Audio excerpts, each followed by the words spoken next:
Hi, I'm Angus. Welcome to another video. Today I'm going to show you how I'm going to sand and reseal my wooden worktops.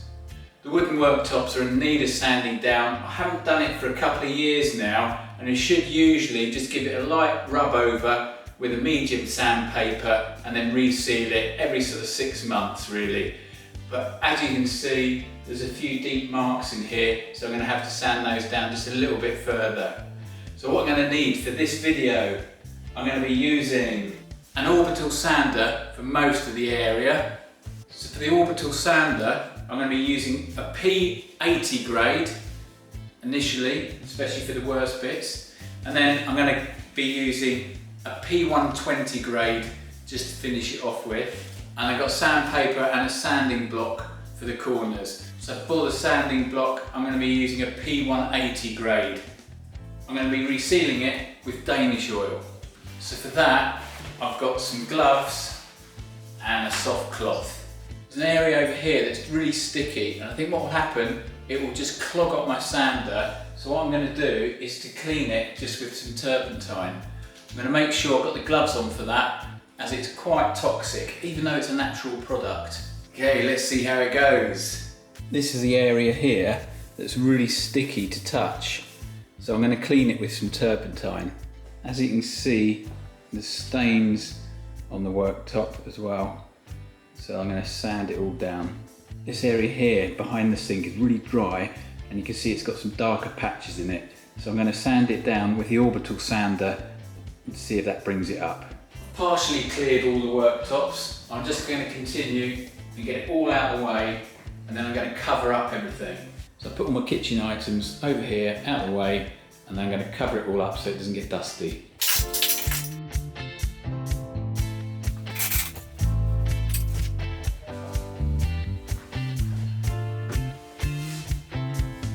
I'm going to make sure the area is well ventilated.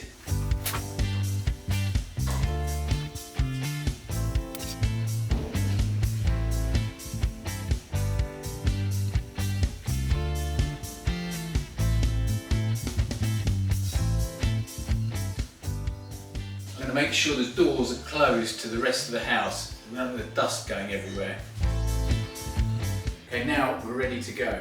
I'm going to start just with the area I need to clean with a turpentine, and then that can dry while I'm sanding all the other bits. So I'm going to make sure I've got my gloves on and I've got a cloth to be able to put the turpentine on with.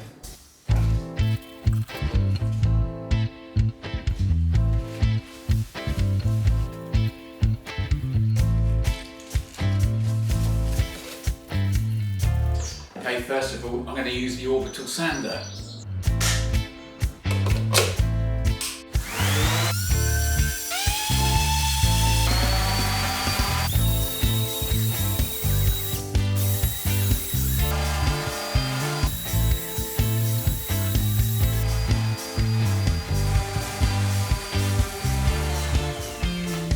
It ended up being a lot worse than I originally thought. I needed to sand them down quite a bit. I just left it too long without sanding and resealing them. Really, just to maintain them, you just need to give it a light sand and then reseal them. So remember, don't leave your worktops too long without sanding and sealing them. This bit here I had to sand down quite a lot to get all the dirty marks out. But you can see they've all gone now. The same with the bit behind the sink. I think it's going to be okay. There's a little bit dirty there in the wood. So I'll give it a light sand just by hand.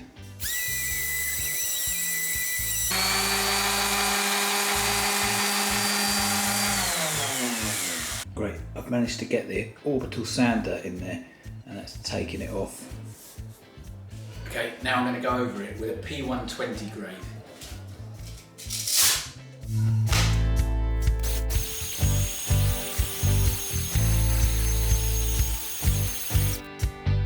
The other sides aren't looking too bad.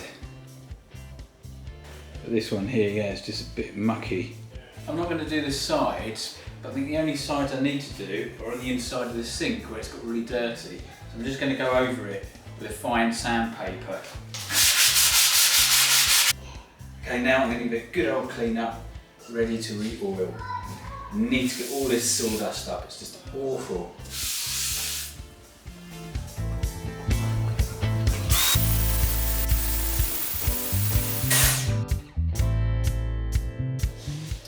Okay, now I'm going to give it a wipe over with a damp cloth.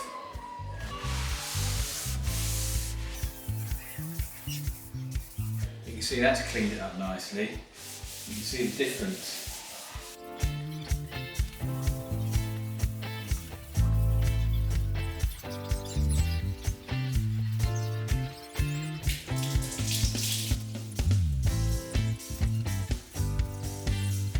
I'll let that dry before I put the Danish oil on.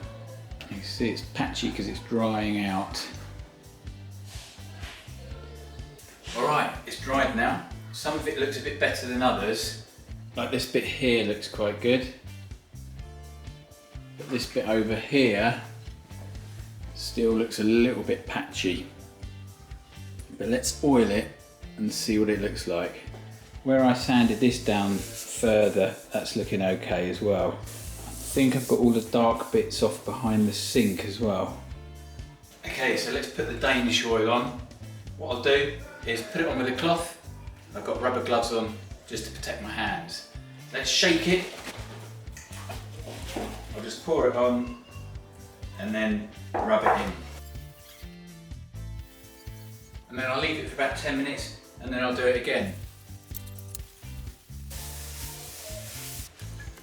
So just pour it on and then rub it in. Let's see what it looks like in the edges where I couldn't quite sand it down. This morning is beautiful morning. I love this morning, it's so fine. Alright, I've gone around once and here it's started to dry already. Can't quite see it because there's a bit of a glare from the sun, but it's started to dry. Here there's a bit of a sheen still. So I'll go over this bit again, but I think I'll have to leave it for about 10 minutes for it to dry properly and then go over it with another coat. Okay, it's been drying for quite a while now. Actually, I'm going to leave it for a bit longer as well because there's a bit of a sheen on it still. It's been drying for about an hour and a half already. This is the section I put the turpentine on and it's actually done really well. I might put a bit more oil on just this bit here. It's dried up, you can see here. So I'll just re-oil that. Okay, I'll just go around again and give it another coat. I'm just going to give it a lighter coat this time. Okay, it's all dry now, but you can see that there's a slight dark patch just here. Obviously where I make my teas and coffees and things. I should have rubbed that down a little bit further, but overall it's pretty good. The sink area is looking pretty good as well. I sanded this down quite thoroughly. Around the sinks come up quite well, where previously it was all very stained. This bit here is looking pretty good, where it was very stained before with rings. And as you can see now, there's no rings. This area here looks good, where I cleaned it with turpentine first. And it's quite smooth as well, that one. This area up the end was the one that was the least used, but it's still quite rough. I probably should have used finer sandpaper to rub it down with. There's still a little mark here, but you can't really see it because of the bamboo worktops have got dark patches on anyway. I've left the Danish oil to dry overnight, so it's now all dry. Done about 3 coats in total and just left it to dry in between each coat. So I did one final coat last night before I went to bed, and then obviously this morning it's all nice and dry. So now I can put the kitchen back, get it back to normal and start using it again. Love this morning, it's beautiful morning. I love this morning, it's so fine. I love this morning, it's beautiful morning. It feels like this morning is all mine. Great, that's all done now. So you can see it's looking pretty good. I've let it dry overnight. It's had 3 coats and I've let it dry between each coat. So that's how, as a DIYer, you can sand and reseal your wooden worktops. Thanks for watching and remember to subscribe for some more DIY videos.